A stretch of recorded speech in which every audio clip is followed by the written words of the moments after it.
என்ன மாச்செல்லாம் நீ பேச போறியா? இதை பெஞ்சில் ஏற்றி விடும்.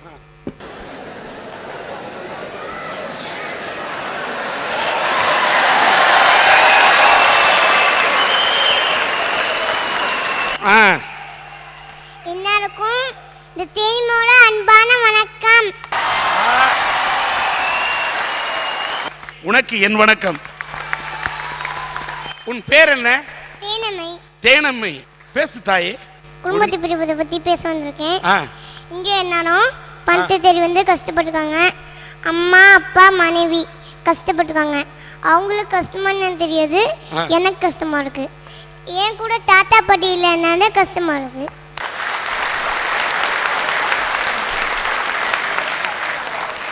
அப்படியா? தாத்தா பாட்டினா உனக்கு ரொம்ப பிடிக்குமா? ஆமா. எங்க தாத்தா வந்து வெளில கூட்டிட்டு போவாங்க. நான் பைக்கு முன்னாடி நின்னுக்குவேன். எங்க தாத்தா இதை வாங்கிட்டு அது வாங்கிட்டு கேட்பேன். எல்லாமே வாங்கி தருவாங்க. சார், உங்களுக்கு அம்மா இங்கே வா வா ஆசையும் தாத்தா இலி சோறு போட்டு ஈ துரு ஓட்டு கை வீசுமா கை வீசு, கடைக்கு போகலாம் கை வீசு, முட்டாய் வாங்கலாம் கை வீசு, மெது வத்தீங்களாம் கை வீசு.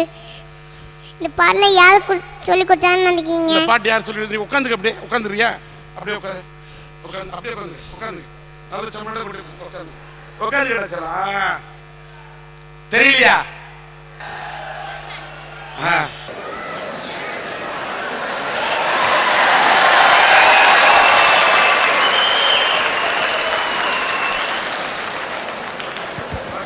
தாத்தா தாத்தா நீ வா தாத்தா, நம்ம யானை விளையாட்டு விளையாடலாம். நீ முதுகு குனிக்கு தாத்தா, நான் மேலே ஏறி உட்காந்துக்கிறேன். யானை மேலே அம்பாரு யானை மேலே அம்பாருன்னு வீட்டை சுற்றி சுற்றி வருவேன். சார் சார், நீ உங்களுக்கு பருப்பு கடை விளையாட்டு தெரியுமா சார்? பருப்பு கடை தெரியுமா? இது பருப்பு. எது பருப்பு? இது வந்து பருப்பு சார். இது வந்து பருப்பு. இது குழம்பு. இது காய். இது குழம்பு. இது கூட்டு. இப்படிலாம் சொல்லி சின்ன பிள்ளையா இருக்கும்போது தாத்தா கதை பாட்டி கதையெல்லாம் சொல்லி ஊட்டுவாங்க. சின்ன பிள்ளையா இருக்கும்போது ஊட்டுவாங்க.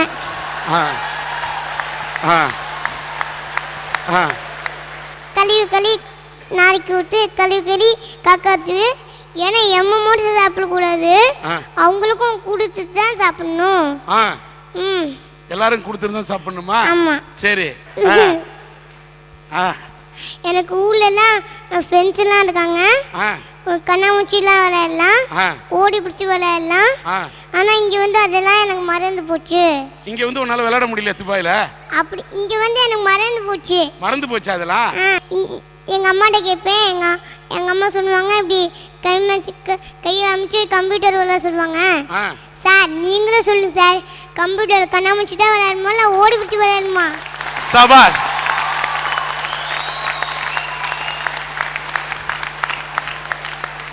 என்னன்னா என் தமிழ் கண்ணே கம்ப்யூட்டரை வெள்ளைக்காரன் கண்டுபிடிச்சான், ஆனா கண்ணாமூச்சி ஆட்டத்தையும் ஓடி விளையாடு பாப்பான்னு சொன்ன தமிழை கண்டுபிடிச்சான்டா. சொல்லு. தீபாவளிக்கு எங்க பெரியப்பா சித்தப்பாலாம் வருவாங்க. நிறைய பழம்லாம் செய்வாங்க. ஜாலியா வெடி வெடிக்கலாம். ஆனா இங்க அப்படிலாம் வெடிக்க முடியாது. இங்க வெடி வெடிக்க முடியாது. இங்க வெடி வெடிக்க முடியாதா? நீ சீனி வெடி. ஆகா, உன் சிரிப்பே சரவெடி.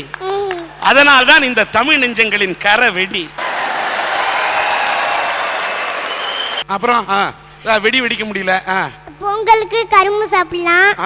ஆனா இங்க கொஞ்சம் தான் சாப்பிட முடியும், அங்கன்னா நிறைய கரும்பு சாப்பிடலாம்.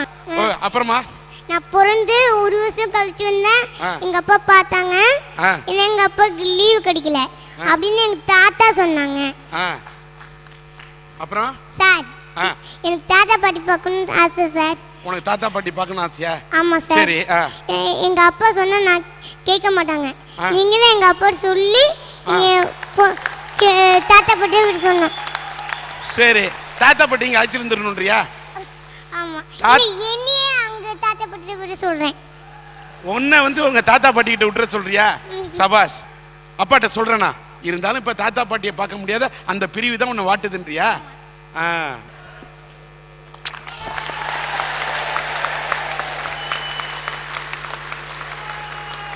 இந்த குழந்தை இவ்வளவு அழகா பேசுது. இதை பார்த்து இந்த பேச்சு பேசிக்கும் போது இந்த குழந்தை முகத்தை பார்த்தா இவ்வளவு சிரிப்போடு வாழ்ந்துட்டு இருக்கு. இங்க பேசி இது படைச்சது சாதனைன்னு நினைக்கிறோம். ஆனா உள்ளுக்குள்ள ஒரு பெரிய வேதனை இருக்கு. இந்த குழந்தைக்கு என்னன்னா இதோடைய கிட்னியில கொஞ்சம் ப்ராப்ளம், சிறுநீரகத்தில் பெரிய வீக்கம். அதுக்கு என்னென்னமோ ஆப்ரேஷன் பண்ணி என்னென்னமோ போராடுறாங்க அவங்க வீட்டில். அவங்க அப்பா அம்மாட்ட கேட்டாக்கா இந்த குழந்தை மேலே உயிரே வச்சிருக்கிறாங்க. உடனே சிறுநீரகம் பாதிக்கப்பட்டிருக்கு, அதுக்கு ஆப்ரேஷன் பண்ணோம், ஏதாவது அரட்டை அரங்கத்தின் மூலம் உங்களுக்கு நாங்கள் ஏதாவது நிதி திரட்டி தரணுமான்னு கேட்டால் அவர் சொன்னார், இல்லை எனக்கு ஆண்டவன் போதிய பணத்தை கொடுத்துருக்குறான், வசதியை கொடுத்துருக்குறான், எனக்கு அதுக்காகலாம் ஒன்றும் வேண்டாம், எங்களுக்கு நிதி திரட்டி தர வேண்டாம், ஆனால் கூட்டு பிரார்த்தனை என்று ஒன்று இருக்கிறது அல்லவா, அது மட்டும்தான் இறைவனிடத்திலே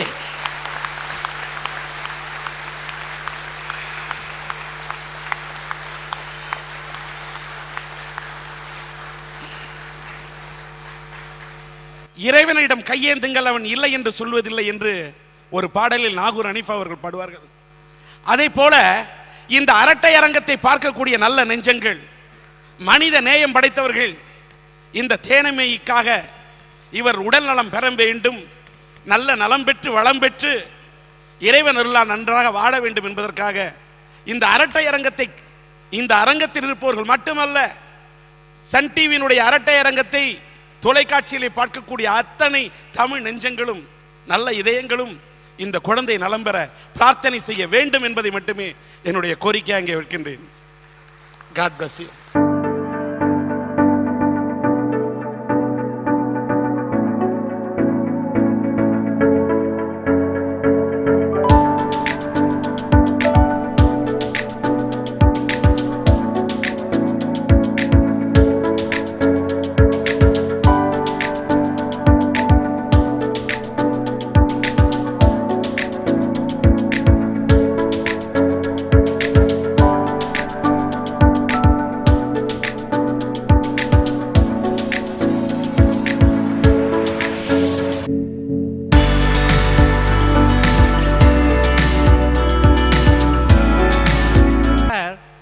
கண்ணில்லாத ஒரு 3 பேர்கிட்ட யானையை தொட்டு பார்த்து எப்படி இருக்குடான்னு சொல்ல சொன்னாங்க.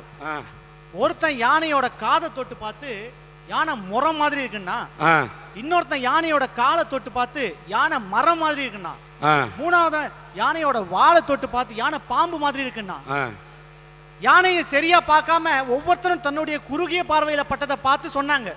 அதே மாதிரி தான் இங்க ஒருத்தர் நட்பை பிரிஞ்சதால சோகம் சார், காதலை பிரிஞ்சதால ரொம்ப சோகம் சார், குடும்பத்தை பிரிஞ்சதால ரொம்ப சோகம் சார் அப்படின்னு பேசினாங்க. ஐயா, எனக்கு நட்பு, குடும்பம், காதல், கல்வி, கலை, உயிர், உடல், உணர்வு அத்தனையும் தந்த தாய் மண்ணை பிரியறது தான் சார் மிக அதிகமான வேதனை. ஓகே ஐயா, மனுஷன்றவன் சொல்லுங்க பிச்சு. கண் இல்லாதவங்க யானையை அப்படி பார்த்தாங்க இப்படி பார்த்தாங்கன்னு சொன்னார். கண் இருக்கவங்க கூட கண்ணில்லாத ஒரு நபர்கிட்ட சொல்றத ஒழுங்கா சொன்னா அவருக்கும் புரியும். ஒரு குழந்தை பால் குடிச்சு விக்கி இறந்து போச்சு. உடனே கண்ணில்லாத நண்பர் கேட்டாரு, என்ன ஆச்சு அந்த குழந்தைக்குன்னாரு. பால் குடிச்சு இறந்து போச்சு. உடனே இவர் கேட்டாரு, பால் எப்படி இருக்கும்? வெள்ளையா இருக்கும். வெள்ளைன்னா கொக்கு மாதிரி இருக்கும். கொக்கு எப்படி இருக்கும்னாரு. நம்ம நண்பர் கையை காமிச்சாரு, இப்படி இருக்கும்னாரு. இவ்வளவு நீளம் வாய்க்குள்ள போனா குழந்தை இறந்து தானே போகும்னாரு அவர். எதையுமே சொல்ற விதத்துல சொல்லணும், இல்லைன்னா பிரச்சனைன்னு சொல்ல வரீங்க. ஐயா, நாட்டில் இன்னைக்கு எதுல இல்லை சார் வேதனை? ஒவ்வொருத்தனுக்கும் ஒவ்வொரு விஷயத்துல வேதனை. அழகான பொண்ணு அண்ணான்னு சொன்னா வேதனை, அட்டு ஃபிகரு அத்தான்னு சொன்னா வேதனை, வீட்டில் இருக்க தங்கச்சிக்கு கல்யாணம் ஆகலன்னா வேதனை, ஐஸ்வர்யா ராய்க்கு கல்யாணம் ஆயிடுச்சேன்னு வேதனை. உங்களுக்கு கல்யாணம் ஆயிடுச்சா? ஆயிடுச்சு. இல்ல, நீங்க ஐஸ்வர்யாக்கு கல்யாணம் ஆயிடுச்சே வேதனைன்னு சொன்னோன்னே ஏதோ அபிஷேக பச்சன் ஸ்டைல்ல இப்படிலாம் ட்ரெஸ் பண்ணிட்டு வந்துடும் பயந்து போயிட்டேன்.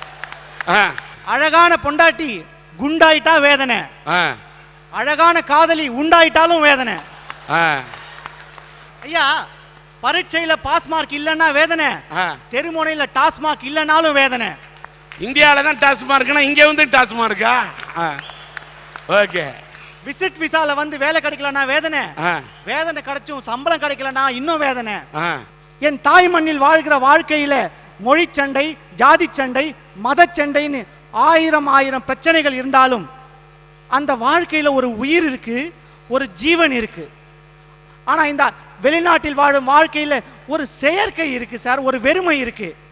ஐயா, ஒரு சிலவங்க சொல்றாங்க, உனக்கு என்னையா வேதனை, நாட்டில் விஞ்ஞானம் எவ்வளவோ வளர்ந்தாச்சு, கம்ப்யூட்டர் எவ்வளோ வந்தாச்சு, டெலிஃபோன் எல்லாம் வந்தாச்சு, ஒரு 3 தினம் கொடுத்தினா இன்டர்நெட்டில் குடும்பத்தோட என்ன கடவுளோடைய சேட்டிங் பண்ணிடலாம் அப்படின்னு சொல்கிறாங்க. ஐயா, என் தாய் நாட்டில் கிடைக்கிற சில விஷயங்களை நான் சொல்கிறேன். மார்கழி மாதத்து குளிர், தாலாட்டாய் ஒலிக்கும் சுப்பிரபாத இசை, அன்று மலர்ந்த ரோஜாக்கள் போல் அழகான என் தமிழ் பெண்கள், தெருவடைத்த மாக்கோலம், தெவிட்டாத என் தீந்தமிழ், என் வீட்டு ஜன்னல் கம்பிகளில் உட்கார்ந்து உடற்பயிற்சி செய்யும் சிட்டுக்குருவிகள், பாடி முடித்த பறவைகளுக்கு தாலாட்டாய் மரம் தட்டும் கிளைகள். என் தாய் நாட்டில் இப்படி ரசிக்கிறதுக்கும் உயிர் வரை சிலிர்க்கிறதுக்கும் ஆயிரம் விஷயம் இருக்கு சார். அத்தனை விஷயமும் நான் சுவாசிக்கிற காத்து வழியா என் உடம்புல இருக்க ஒவ்வொரு செல்லுலையும் உறைஞ்சிருக்கு. என்னங்க சொல்லுங்க. நான் அவரு தாய்நாட்டுல மாக்கோலத்தை பார்த்தாரு, பூக்கோலத்தை பார்த்தாரு, சிட்டுக்குருவியை பார்த்தாரு. ஆனா டீ கடை பெஞ்சில வெட்டியா ஒரு கோஷ்டி இருக்கு, அதை பார்த்தாரா? குழாயடி சண்டியில குடுமைய பிடிக்கான அதை பார்த்தாரா? குடிச்சு போட்டு தெருவில் குப்புற கிடக்கான அதை பார்த்தாரா? அவர் சொன்னதுக்கு ஒரு சின்ன உதாரணம் சொல்றேன். சொல்லுங்க சார். ஒரு பூவும் சாக்கடையும் பக்கத்துல இருந்தது வச்சுங்க. ஒரு வண்டு நேரா வந்து பூல உட்காருது, பூவோட தேனை குடிக்குது, அது வண்டோட ரசனை. ஆனா அதே ஒரு கொசு எடுத்துட்டு வச்சுங்க, நேரா போய் சாக்கடையில உட்காரும், ஏன்னா அது சாக்கடையோட ரசனை. உங்களுக்கு விவரம் அவ்வளவுதானே. இப்ப எங்க ஊர்ல கொசு எல்லாம் வண்டு மாதிரி இருக்கு, 10 கொசு சேர்ந்தா ஆளை பேக்கப் பண்ணிருதுனே. உலகத்திலேயே வேற எந்த நாட்டுக்கும் இல்லாத ஒரு சிறப்பு என் இந்திய தேசத்துக்கு இருக்கு. உலகத்தில் இருக்க மற்ற எந்த நாடை பார்த்தீங்கன்னாலும் ஒன்று மொழியால ஒற்றுமைப்பட்டிருப்பாங்க, இல்ல மதத்தால ஒற்றுமைப்பட்டிருப்பாங்க.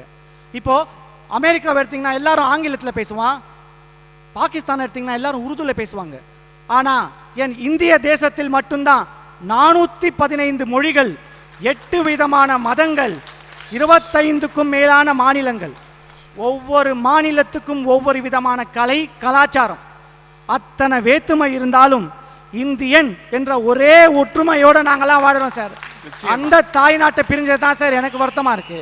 பெற்றெடுத்த அன்னை, பேணி வளர்த்த தந்தை, தாலி கட்டிய மனைவி, தவமிருந்து பெற்ற பிள்ளை, எல்லோரும் அங்கே, நடைபிணமாய் நான் இங்கே.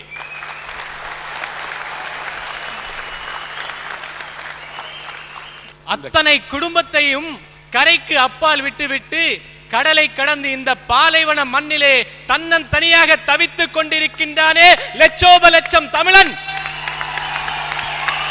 அந்த குடும்பத்தை பிரிந்த தன்னன் தனியாக வாடிக்கொண்டிருக்கும் லட்சோப லட்சம் தமிழர்களின் உள்ள குமரல்களை கொட்ட வந்திருக்கின்றேன். ஐயா, தாய் மண்ணையும் நண்பர்களையும் பிரிவது வருத்தம் தர விஷயம்தான், நான் இல்லைன்னு சொல்லல. ஆனா என்னை கருவிலே சுமந்த என் தாயும் என் காதல் மனைவியும் இருக்கிறாங்களே அந்த குடும்பம், அந்த குடும்பத்தை பிரிவுதான் சார் எனக்கு மிகுந்த வேதனை தருது. அம்மா அப்பான்னா யாரு சார்? அன்னையும் பிதாவும் முன்னறி தெய்வம், வாழும் தெய்வங்கள் சார்.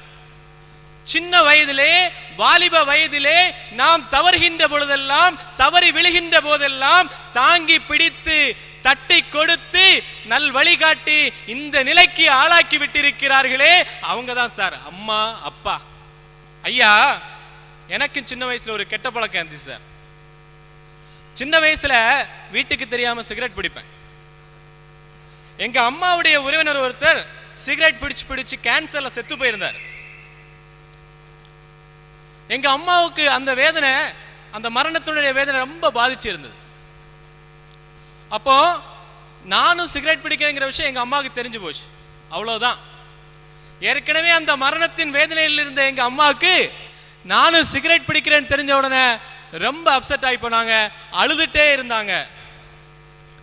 வீட்டுக்கு போனா வீட்டுல தம்பி தங்கச்சி எல்லாம் அமைதியா இருக்காங்க, எங்க அம்மா மட்டும் அழுதுட்டே இருக்காங்க, என்கிட்ட ஒண்ணுமே பேச மாட்டேங்கிறாங்க. என்னாலையும் போய் சொல்ல முடியல, நான் சிகரெட் அடிப்பேங்கிற விஷயத்த வெளிப்படையா அவங்கள்ட்ட போய் சொல்ல முடியல. நானும் தயங்கி கூனி குறுகி அப்படி வீட்டுல உட்கார்ந்து இருக்கேன். அம்மா சாப்பிடாம படுக்க போயிட்டாங்க, நானும் படுக்க போனேன். எனக்கு தூக்கம் வரல, புரண்டு படுத்தேன். காலையில் ஒரு 5 மணி இருக்கும், தைரியத்தை வளச்சிட்டு அம்மா இனிமேல் நான் சிகரெட் பிடிக்க மாட்டேம்மா அப்படின்னு தைரியமாக சொல்லலான்னு சொல்லி போய் அவங்கள எழுப்புறதுக்கு போனா அப்பவும் அழுதுட்டு இருக்காங்க. அம்மான்னு கூப்பிட்டேன், திரும்பி பார்த்தாங்க, அந்த முகத்தை பார்த்தேன் சார், அந்த கண்களை பார்த்தேன் சார், நான் சிகரெட் பிடிக்கக்கூடிய நெருப்பு தான் அந்த கண்கள்ல தெரிஞ்சு சார். அழுது அழுது அழுது சிவந்த அந்த கண்களை பார்க்கும்போது அன்னைக்கு விட்டேன் சார் அந்த பழக்கத்தை. இன்னைக்கும் யாராவது என் பக்கத்துல சிகரெட் பிடிச்சாங்கன்னா அந்த தீ ஜுவாலையை பார்க்கும்போது எங்க அம்மாவுடைய அழுது சிவந்த கண்கள் தான் சார் ஞாபகம் வரும்.